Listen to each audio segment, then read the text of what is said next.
যাওক না আপুনি যাওক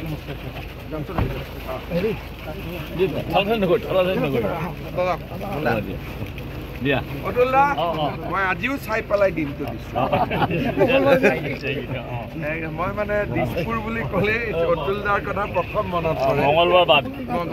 ফুটবল আছে চৰকাৰী ম্যাদী গতিকে আপোনালোকে ভৱিষ্যতে ইয়াত এক্সপাণ্ড কৰাৰ এটা সুবিধা আছে ইফালে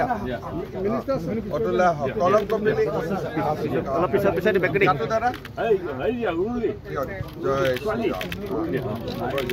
ছোৱালী এজনী আছে মই কলম কপিলি আজিৰ এই একুৱেটিক পাৰ্কৰ বাবে মই ধন্যবাদ জনাইছোঁ আৰু তেখেতসকলে কৰি অহা নিৰবিচ্ছিন্ন সেৱাৰ বাবে তেখেতসকলক ধন্যবাদ আৰু অভিনন্দন জনাইছোঁ। ইতিমধ্যে অতুল বৰা ডাঙৰীয়াই জ্যোতিষ তালুকদাৰ আৰু তেখেতসকলৰ বন্ধু সাতোজনে লগ লাগি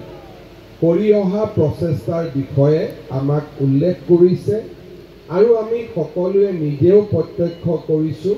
মই নিশ্চিতভাৱে ক'বলৈ মই কুণ্ঠাবোধ নকৰোঁ যে এই গোটেই কলম কপিলি অসমৰ আত্মনিৰ্ভৰশীল যুৱ শক্তিৰ বাবে এক প্ৰেৰণাৰ প্ৰতীক আৰু তেখেতসকলক মই অসমবাসীৰ হৈ শুভকামনা জনাম।